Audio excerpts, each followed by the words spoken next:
What's up guys, welcome back to the channel. I have a really nice 8th gen Civic in the shop for tuning today. It has some really nice parts on it, so I thought I'd do a quick video and share it with you.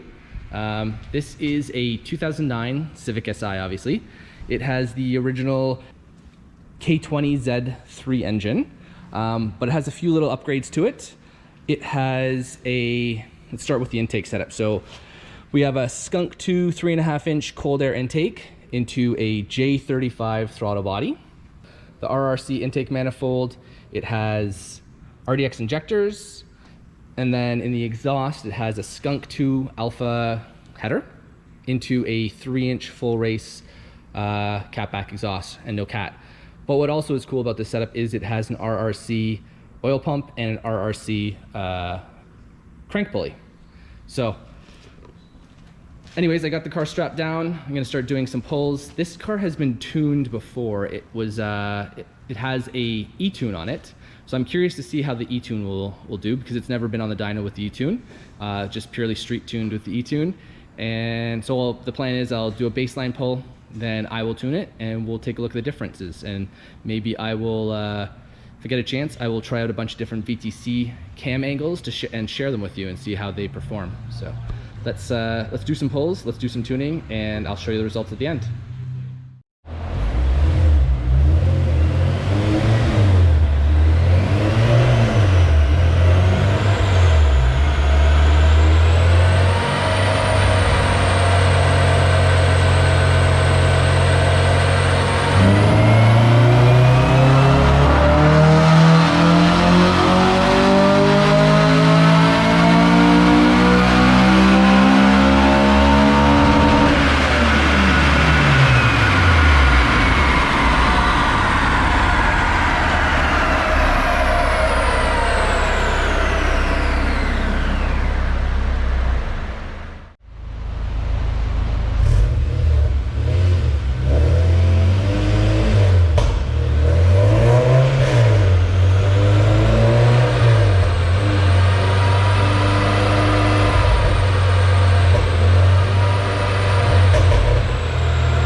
Okay, so all said and done with the tuning, it went very well. It made some good power.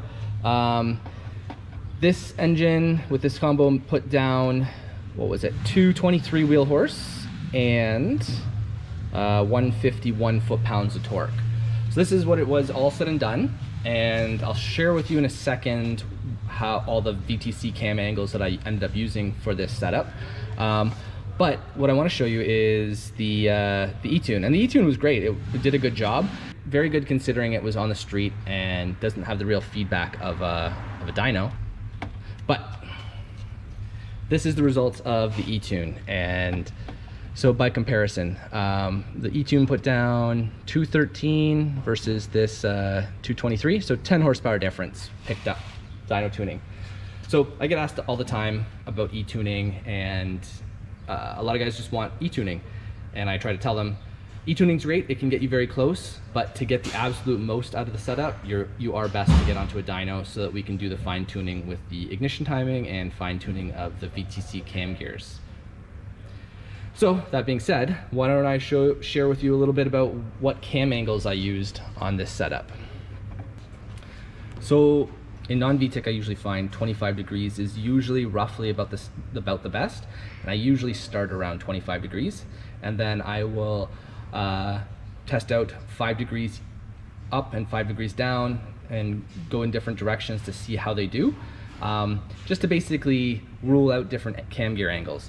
So in this case, this is 25 degrees, and then I did a few different pulls with different cam angles.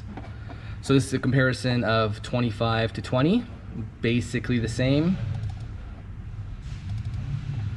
A comparison of 25 and 15. 15 made a little bit more power past 48, but in this case, that doesn't matter because VTIC is at 43 on this setup. But in the down below, 25 still made more than 15. And then I did try 30, but 25 still made more than 30. So very little difference, almost negligible if any, but 25 is what I ended up going with for non-VTEC. And then all said and done, what I ended up with was 25 degrees VTC in non-VTEC, and then 45 degrees VTC for almost all of VTEC.